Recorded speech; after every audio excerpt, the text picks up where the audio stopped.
Hello, my lovely archaeogastronomers.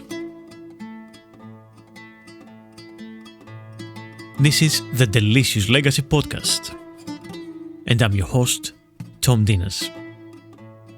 Thanks for tuning in.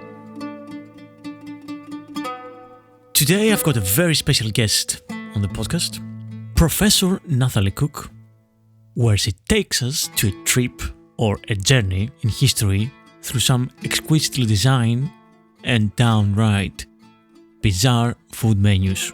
The book is called Tastes and Traditions, A Journey Through Menu History, and of course, as it says on the title, provides us many interesting discussions and glimpses through meals enjoyed by commoners and royalty alike, travelers, and of course explores how menus can be used as entertainment for kids and adults alike. This is a lavishly illustrated book. It has 190 illustrations, and of course, aside from that, I found Professor Nathalie Cooke an erudite and very thoughtful person to talk to, and I've learned quite a lot from this book, and I'm not sure that I will be seeing the menus in the same way again. So I hope you enjoy this conversation, and you can also go and get this amazing book. Oh, and by the way, if you go to my Patreon page as a subscriber there, you'll see I've got a little competition to win a book by Professor Nathalie Cooke, plus 2 more books from other writers and guests on the podcast. So do go there and find out how you can win a very interesting food-related book. And now, before we go to our episode, let me ask you a quick favor. If you like this podcast and if you enjoyed this episode, then please go to Apple Podcasts and write a review, because that actually helps a lot with the visibility of the podcast. The magic that happens behind the algorithms, especially with the Apple Podcasts, helps the podcast go to become more visible to many other people, and that's the only way to grow this podcast, really, organically, mouth to mouth and friend to friend. So why not rate and review the podcast on your favorite podcast app, and especially Apple Podcasts. Thank you, and now let's go to our amazing guest.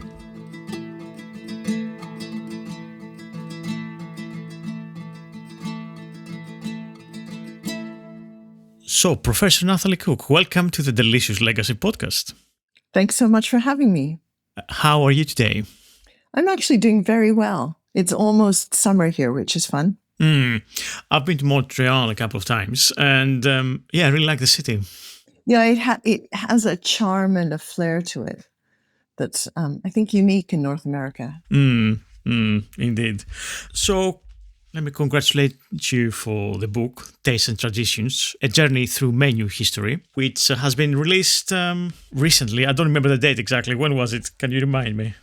Well, actually, different dates. In Europe and the UK, it was released in April of 2025, and it's just been released in North America about a week ago. We're in May at the moment. Its official launch in North America is the 2nd of June. Brilliant. Okay, that's great timing. Actually, we should urge them to go and buy the book, because it's a very good book. Actually, I didn't know what to expect, but I mean the quality of the writing is there. But obviously the pictures and the menus and the stories that the menus themselves say, the icons, they were very interesting. I found them quite enticing.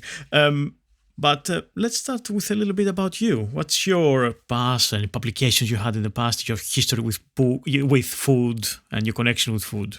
Well, you probably noticed my last name is Cooke. So I already have a destined relationship to food. But I'm a literature professor at McGill University in Montreal. And so my area was Canadian literature. And so I started looking at the different ways that women told their stories. And so I looked at poetry and at fiction, and I very soon realized that women were exploring a range of different ways to tell their stories, including diaries and letters and journals and life writing. So I moved from the fictional and the literary forms to the non-fictional forms as a way of exploring essentially the way we tell our stories. And it wasn't a huge leap then to move to cookbooks and to the kinds of literature and paperwork that women were using to tell their stories. I see. And is this your first book with food as a theme? No, it's not. My first books actually were about literature. I have a biography of Margaret Atwood. I have a book about her writing. I've also, edited a number of fictional books, done critical editions. But for the last, I'd say 15 years, I've focused on food writing. And that's included a collection of a volume of collected essays about food writing in Canada. We did a critical edition of an 1855 cookbook. I've looked at a manuscript cookbook from 1741 to 1852. And then most recently, actually, I've published a book about food scenes in literature, and that did very well. So no, I've for the last 15 years, I've been writing about food stories and what kinds of things we can understand from the stories that are told through food and about food. Lovely. So, in a few words about the book, can you tell me about it? What is this book about and why it came up now? Those are quite a few different questions. So let me start with the book. The book is a lavishly illustrated picture book, essentially. It's a coffee table book. There are 190 illustrations in this book, which means that essentially when one reads it, one sees a menu, hopefully that catches one's eye. And then there's, about half a page or maybe a page of storytelling around that menu. Why is that menu important? What kinds of things can you look for? What kinds of things might you not see when you first look at the menu that I can hopefully help the reader discover, by pointing out areas around the margins of the menu or between the lines of the text. So the quick answer is it's a coffee table book. It's a pretty book with high production values that should be fun to dip into and enjoy reading about food. But then you asked a different question. You said, why now? And that's actually quite a complicated one. And the honest answer is because we're ready for it. Historians in the last few decades have looked at what's called microhistories.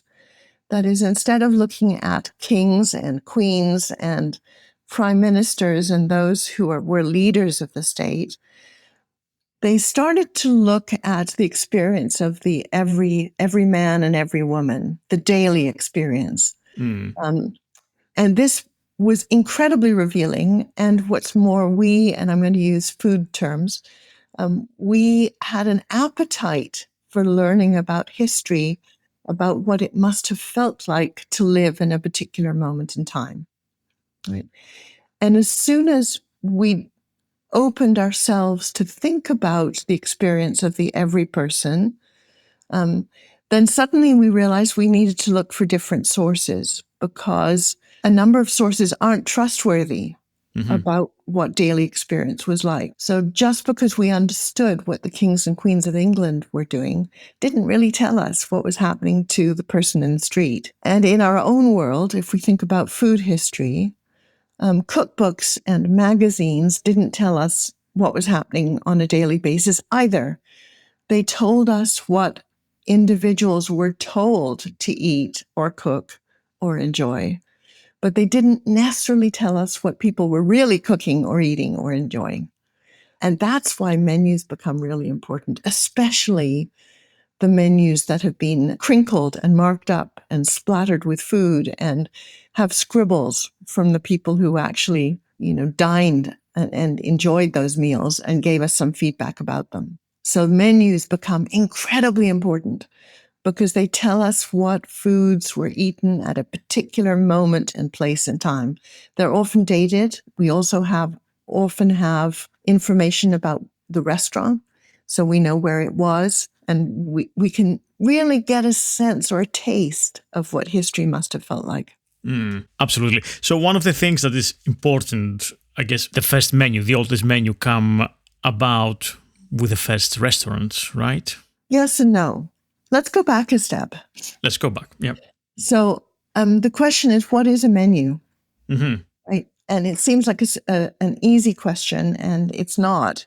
So I had to really think about how I wanted to answer that. A menu can be seen in a couple of different ways. Most obviously, it's the menu that we think of now. So the object, probably the physical object, the paper object. And these days, that's often in digital form. So in that case, yes, it comes about most often with the beginning of restaurants. And that dates to about 1780 in Paris, when we start to see rather dull-looking, extensive lists of the kinds of foods available at those early Parisian restaurants, right? Right. But there's another way of thinking of a menu. If you're talking to a chef or you're talking to an innovative hostess, let's say, a menu is actually something in their mind. It's a thought construct. It's a story that they want to tell through food. And in that case, it's not an object. It's really a thought construct. And if we open up the definition of menu to the thought construct, then menus date back a long, long way and are much harder to pin down. Yes. Right. But if we talk about the paper object, the easiest answer would be to say the 1780s, those early Parisian menus, and I certainly offer them in the book. We do have a couple of interesting examples that date from 1757, so earlier, and they come from the Château de Choisy, which was the court of Louis XV, and these are circular menus, handwritten in a lovely, elegant script that talk about the different servings on the table. And this was essentially French service as opposed to Russian service. Think about those pictures that you've seen in books about the feasts of Henry VIII, with huge amounts of food on the table. So those kinds of meals didn't need menus because everything was on the table. And so if you were lucky enough to be one of the privileged few dining at the table, you could see what was on offer. Tantalizingly, you probably couldn't reach everything, by the way. It depended where you were sitting at the table, and your seating depended on your status. So you can only actually reach what's within arm's length of you to the left and to the right. And so if you were worth your salt, that is, if you were sitting at or above the salt on the table, you had the best reach and the best offerings. But we do have menus from those kinds of meals from 1757, even though the menus were not relevant or needed. They were clearly created as kind of souvenir or a kind of guide for the privileged diners for those meals. So is that a true menu? Well, it is. It gives us a sense of what was served at a particular moment in time in 1757. But it's not menus in the sense of minutus, a list of foods on offer. And that's really what we think of as a menu today. As soon as we switched to Russian service and food was prepared in the kitchen behind closed doors, so you needed to have some kind of a guide in order to choose what you were going to eat. Yeah. And in a sense, the experience that you have in the menu is kind of obviously curated by the chef or whoever makes the menu, but also you kind of curate your own experience too, because you choose from the menu the bits that you want to have on the day. Exactly. Although I argue that menus are actually pretty strategic documents, and they guide you in terms of what you're going to order. So, if we were talking about a book, we would talk about the addressee or the enacted reader, the reader that is envisaged by the author and is brought into being by the way the book is constructed. And so menus, I think, do that. They have a very clear sense of what you're typically going to offer based on, or order based on the way they're organized or signposted, or the way those particular dishes are described. Yeah. In your book, basically, you have 6 distinct chapters that you talk about the menus, and you see them as feasts for the eyes, as menus as mementos. We have the cultural counter, and all that stuff, menus for children and so on, institutions. And do you trace an evolution on the menu, on the actual idea of the menu through the centuries? Do we see differences from today's menu, like compared to one from the mid-19th century, let's say, for a restaurant? Well, the easy answer is yes, absolutely. So, for example, I have an example of a menu from Bangkok, a restaurant called Gagan, where the menu is all emojis. Right. So the question is, what does a palm tree represent? What does a rainbow represent, in terms of food? So clearly that's a kind of menu that we might understand today. I'm going to say might, because they deliberately give you emojis that are not that obvious. The fish is clear, but the palm tree isn't quite so clear. Probably hearts of palm, right? Yeah. So there's a kind of technology that definitely has changed. And so menus have changed in many different ways. The kinds of foods that we see today are definitely different, and their preparation techniques are absolutely transformed from the foods available on those early menus. But one of the things that surprised me hugely once I started to look at menus through these particular thematic categories was that in some cases, they haven't changed. Our notions of dining and what food means to us have been remarkably consistent over time. And so once we touch on particular topics, I think I'll start to try and convince you that there's some lines of continuity that move not only across time, but also across continents. Yeah, that's quite important, because obviously we can have menus from North America or Europe, and there must be menus, as you said, from Bangkok and Japan and China. And how do these feel different to each person from that continent, or a visitor or a tourist? Yeah, exactly. So it's to do with, variation over time, but variation over place as well with menus. Yeah, I want to touch a little bit, maybe you can expand a little bit, because you mentioned, you had a reference about racism and exoticism of non-European cuisines on the menu. So can you explain a little bit about this? Yes, this is it's a difficult subject. Yeah. And one I decided to broach.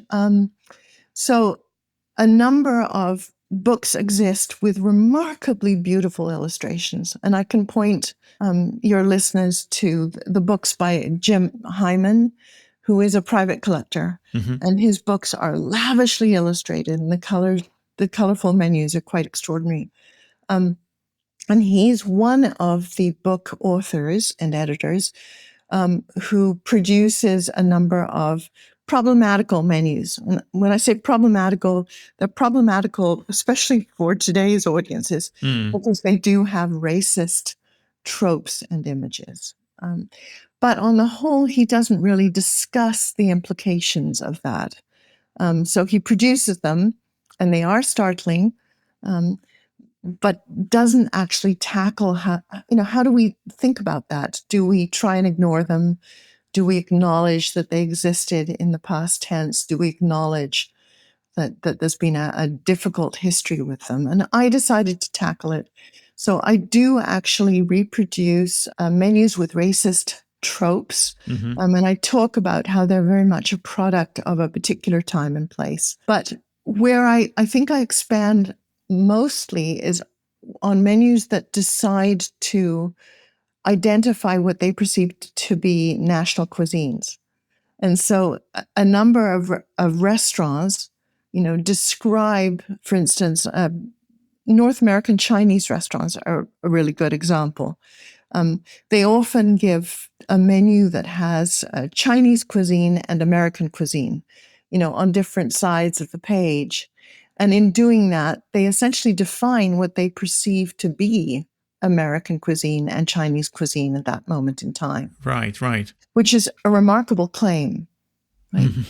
So, and especially at a time when American cuisine is not necessarily codified through the literature and the commentary. We certainly have attempts at that definition today, just as I'm a Canadian. We're still wrestling with what is Canadian cuisine. And so the menus from the World Expositions are remarkably eye-opening because they do attempt to be bold and they make these kinds of national claims. And there are a number of menus that want to entice customers by suggesting that a particular cuisine is exotic. And in those cases, there's often a kind of exoticism to the foods, but also to the characters and the people depicted on those menus. And this was very clear in shipboard menus for people traveling to the Orient. Of course. And in a couple of menus from Messageries Maritimes, which was a French shipping line. There's some wonderful images of very exotic Asian personages with what looks like Asian characters on their uniforms. But if you actually turn your head a little bit, you realize that it's the phrase Messageries Maritimes, the company name in capital letters, just turned at 45 degrees. Oh, right. Okay. Right? So you get the sense that it really is, the company rendered exotic. How interesting. What year are you talking about? When was this menus? These particular ones, when I'm talking about Messageries Maritimes, this is the golden age of ship travel, which is about 1890 through 1930. So, think of it, these are still boats that are carrying mail back and forth. So if you listen to the name of that particular shipping line, Messageries Maritimes, so the shipping news, essentially news through ships. But what they do is they open up cabins for passengers. And so passengers start to travel abroad just for pleasure. So this is a version of tourism at a time when train travel is also very enticing and exotic. So it's a kind of golden age of, extraordinary travel. And so we see some lovely shipboard menus, especially around the world wars. Yeah, that's very important because obviously menus, we think, the first thing I thought is menus from a restaurant. But on that golden age of traveling, when people start traveling for pleasure, as you said, there is menus on the ships and on the trains because people, they're there for days sometimes or weeks, so they need to eat. So there is that kind of choice or not of what are you eating. Exactly. And the other thing is that they have menus for children very early on. The notion of children going to restaurants or children as an audience demographic for menus is really a function of the 20th century and the 21st century. But they were traveling on trains and ships earlier on. And so we do see menus targeting children from those places. The other one you're forgetting, or not forgetting, we haven't touched on yet, there becomes a golden age of air travel. And so we see some fabulous menus appearing from airplanes later on in the 20th century. Yeah. In terms of boat menus, like obviously you have different classes. So we'll have different menus for different, the menu will be different for each class. And if you're one of the most luxury classes, I guess there's going to be lots of exotic fruit and caviar and this and that. But if you're traveling on on third class or something, the menu will be probably bread and sausages or whatever, something like that. Exactly. So we have this differentiation in terms of menus from very early on. And I guess with air travel, initially was very high luxury, so the menus would have been some fantastical menus? Do you have something like in your mind that pops in your mind, like a glorious menu from that era? Well, I don't know if it's glorious, but it's certainly wonderful in terms of the way it represents. So Pan Am introduced international travel with air flights, and they obviously decided to represent American cuisine in an extraordinary way. So some of the early Pan Am menus glorify American cuisine by focusing on its regional cuisines. And so you have examples of the different kinds of dishes from different parts of the country, but also they nod to the important restaurants. And so they glorify the kind of restaurants as well. The University of Miami has a wonderful collection of Pan Am menus from mid-century. Yes. Mm-mm. Yeah. But I also in the book, when we're talking about first-class menus to menus for those struggling to eat, I also talk about incarceration menus. So I do look at prison menus. Yes. And the kind of fare that prisoners might expect as a way of, thinking about the other end of the spectrum. And one of the interesting discoveries for me was just the remarkable difference across continents in terms of the way countries thought about their obligation in terms of feeding prisoners and those who are incarcerated. So Japan in particular provided a menu for prisoners that was remarkably healthy and essentially echoed the dining principles or the nutritional principles of Japanese cuisine more generally.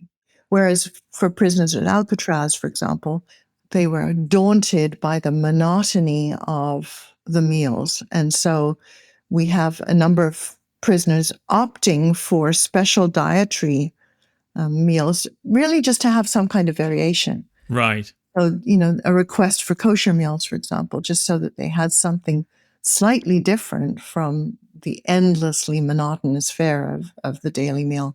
Yeah. Can you give us an example of a menu from Alcatraz, for example? Well, in the book, I actually gave specific menus for the Passover Seder or for particular events. So they're not typical in the sense that these were the extraordinary menus. What were typical, and I talk a bit about it, is prisoners became very inventive in how to spice up their meals. So how to save particular kinds of spices and condiments and create them so that they'll be able to create variation. And so they would save their pennies and their dimes to buy spices from the local tuck shop, which they would then mix with what they could salvage from their meals, add the margarine or add the oil so as to make these spices go a little bit further and make them feel a bit more like ketchup. Yeah. What does that tell us about prisons and the incarceration system? Like, is it the fact that it was a punishment? The food has to be punishment as well.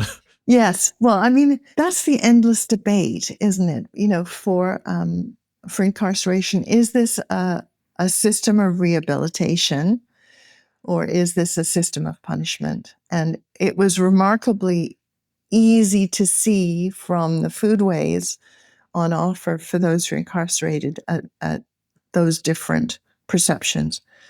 So, for example, with the Japanese menus, I'll go back to that. With Japanese incarceration menus, it was clear that this was rehabilitation, that their role was to keep the body fit so as to keep the incarcerated individuals within the larger social sphere, right? Yeah. Whereas meals at the other end of the spectrum, I mean, I actually looked at menus of the mind from Theresienstadt, which was one of the Holocaust camps where the prisoners were not fed, they were starving. And so there's some very poignant stories about prisoners who cooked in their mouth. It's called cooking in the mouth, that they remembered the recipes and the dishes that they missed. And so they created a kind of cookbook. There's a cookbook from Theresienstadt, which it was ultimately remembered and created by the prisoners who were starving. And in those cases, that was clearly not so much punishment, but it was even more than punishment. It was with an aim to extinguish lives. Right. Yeah. The darker side of our 20th century history. Yeah. Yeah. Another thing that surprised me positively, obviously, and made me think a little bit more on the book is the menus, as you say, the menus for health, the menus for hospitals, schools, and how we see our health, and how do we see our health perceptions change over the centuries with the new menus and the new innovations that come about. Thank you. I was proud of that section because it's something that any books I have looked at about menus haven't really focused on, even though some of the most important collectors, especially for the American collections, were collecting menus because they were evidence of changing notions of health.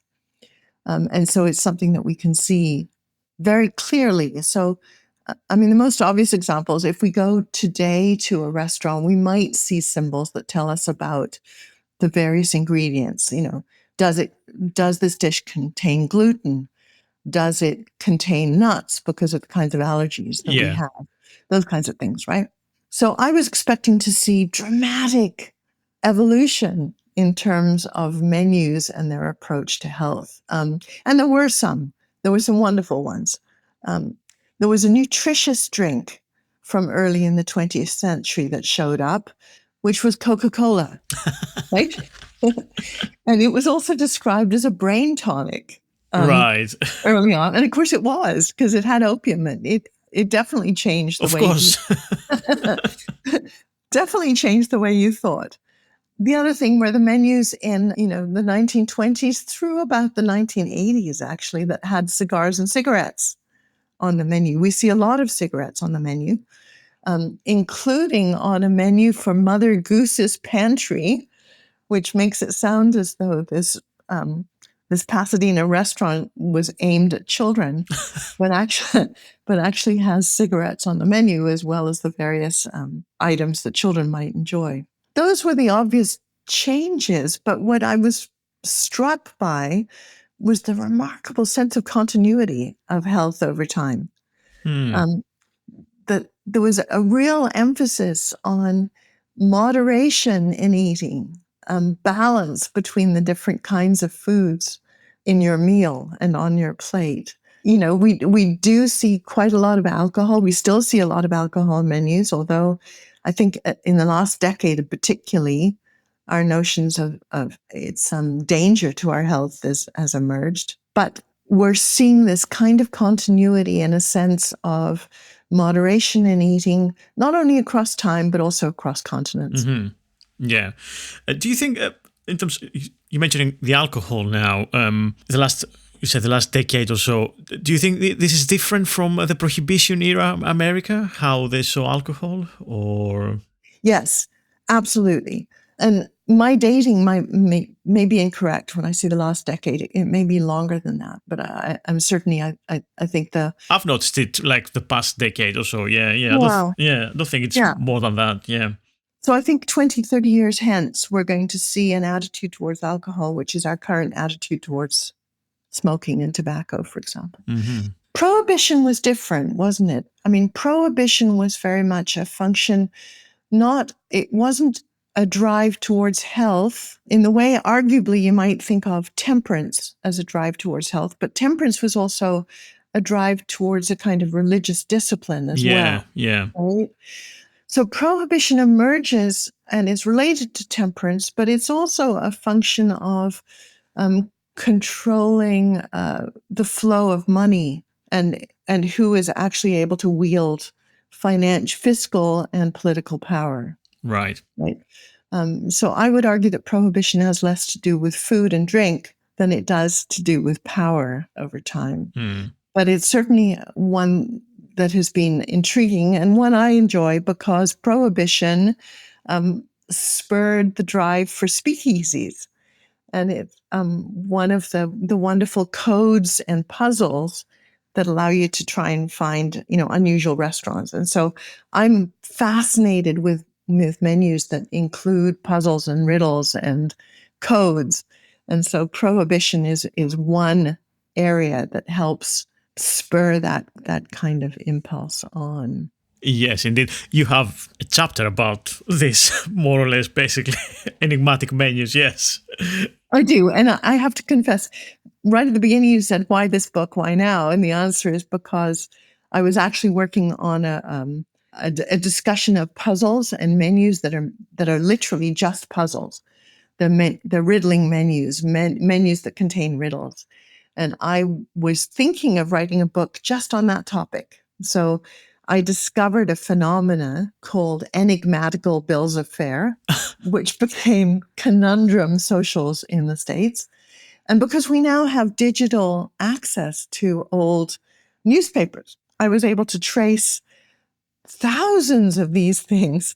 So in the 1800s, through to the 1900s, there was this craze for menus that were written entirely in riddles, and people invited one another to enjoy meals and menus and guess the solutions to the riddles. And they were fundraisers in the States, and it was a real craze. And with the exception of a couple of blog posts, which actually got the original source, weren't able to provide the exact information for the original source, we really hadn't discovered this at all.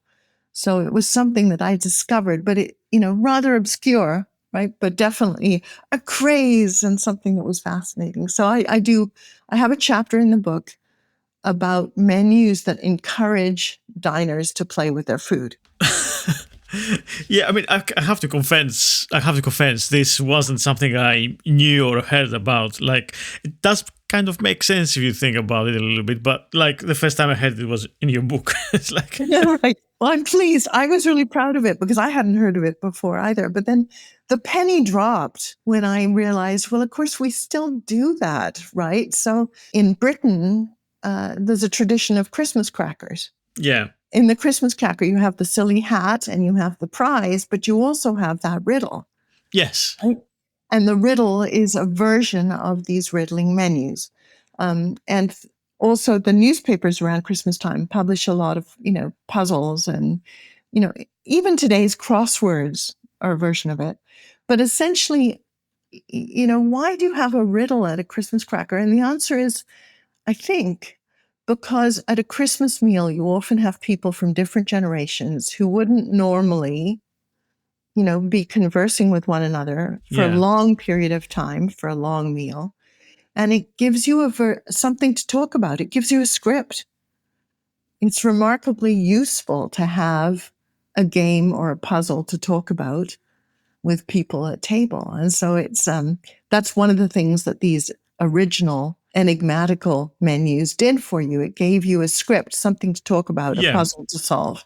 And so as a grandparent, you could speak to your 10-year-old grandchild and have something to talk about, if you got completely stuck. Yeah. That makes, puts all the pieces together into the puzzle. Right. Yes, exactly. I mean, there are different versions of it. Once we started hunting for riddles, we thought about the Chinese lanterns.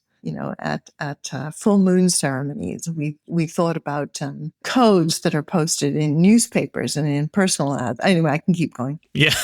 Well, if you want, do keep going. Yeah. I mean, it's something that really it's fascinating. Anyway, yeah. We haven't talked about yet. We've talked about some rather depressing and dismal menus from prisons and incarceration, but we haven't talked about the really beautiful menus or the ones that are just so gobsmackingly wonderful to look at and think about. Yeah. Is there a specific era you reckon that this started happening, or do we find it spread throughout the centuries?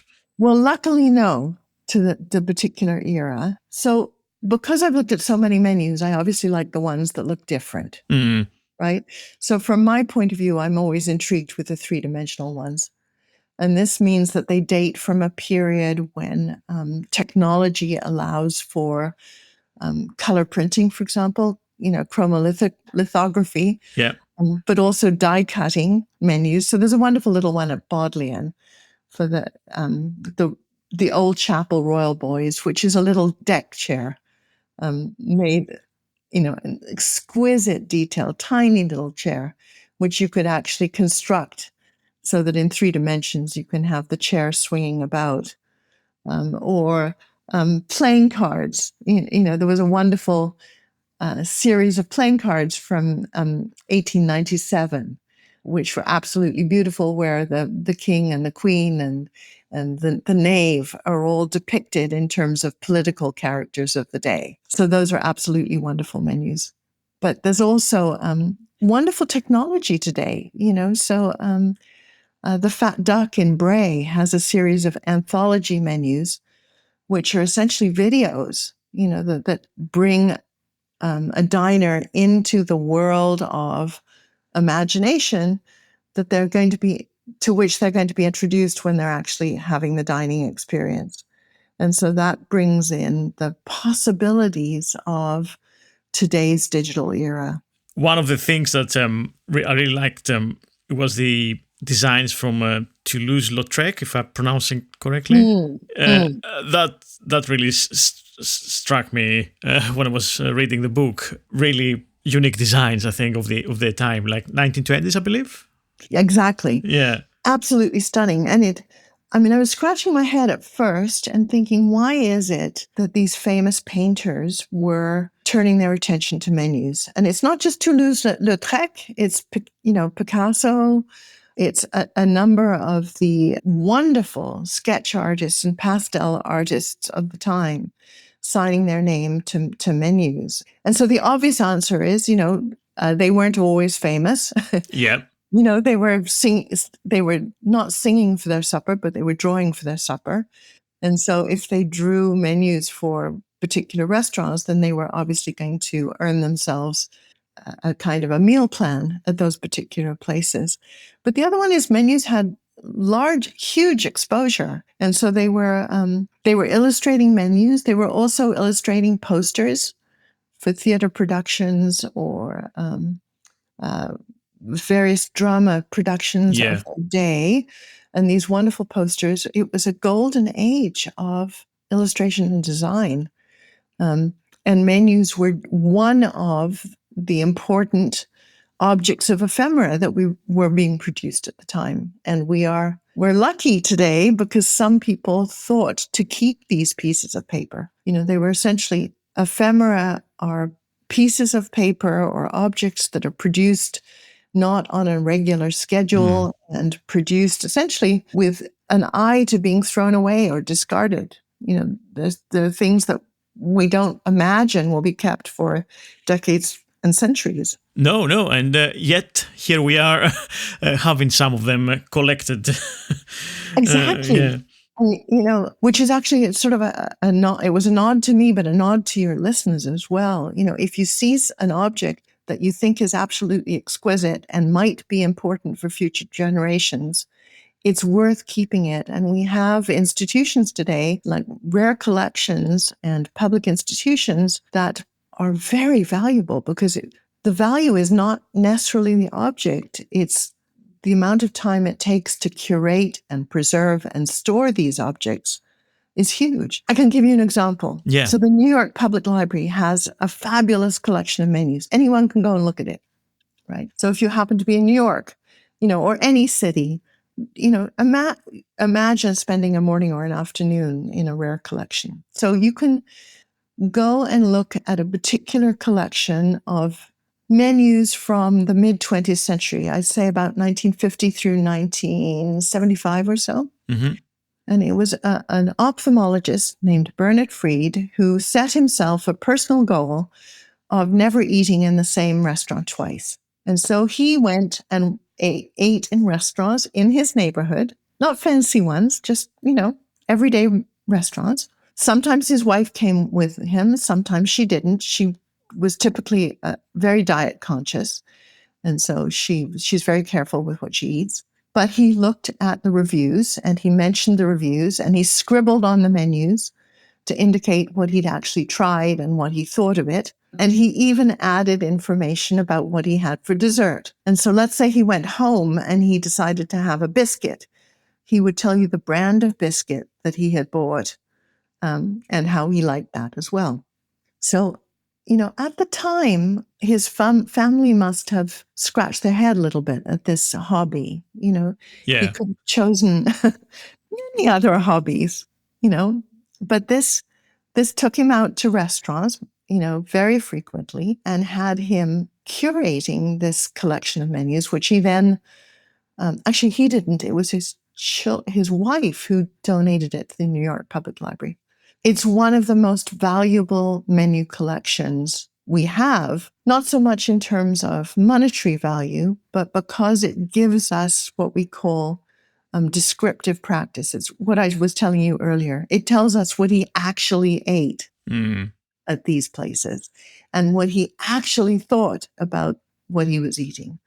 So it gives us a remarkable snapshot about what mid-20th century dining was like for somebody living in that part of New York, and somebody with that profession and that kind of financial means. So it's a remarkably detailed account of foodways, incredibly valuable to me as a researcher, but to those of us today. And imagine, 2 centuries hence, because New York Public Library, may they continue to be funded, Yeah. keeps those menus in good condition, in HVAC condition, and they curate it in the sense that they make those menus visible and available to us. Absolutely. I mean, it's something that it's part of the social history. And okay, we might have surviving copies of reviews of really great restaurants, but what about the everyday ones that people Exactly. ate? And yeah, so that gives you a bit of in-depth information about life in the Exactly. past. So yeah, it's very important. It kind of makes me sad for all the stuff that we lost from the previous centuries, like because we don't know about food, what people ate on the past, everyday people ate. We know about the kings and the queens and the aristocracy, and yeah, not so much about the everyday people. We're starting to learn more because we are willing to look at documents that we didn't think were important. Yeah. And the other thing is because digital technologies are allowing us to transcribe handwriting at scale. It's remarkable what that opens up. Because if you think about it, when I started working, in order to understand what was written in a manuscript, somebody had to go and decipher that handwriting. Yeah. Which meant that you actually had to find the document, open it, read it, transcribe it, et cetera, et cetera. Now we can do it at scale, which is transformative in terms of understanding Absolutely. case evidence. Yeah, and like a lot more people can access it this way, and you can interpret it in different ways and thought about it. Yeah, it's just remarkable, really. So, in terms of menus, what would be your favorite menu design from all the stuff that you actually researched for the book? Well, as I said, I obviously like the unusual ones, just because they're eye-catching. It's rather if you look at a group of sheep and there's one that's slightly, the coloring is a bit different, that's the one you're interested in.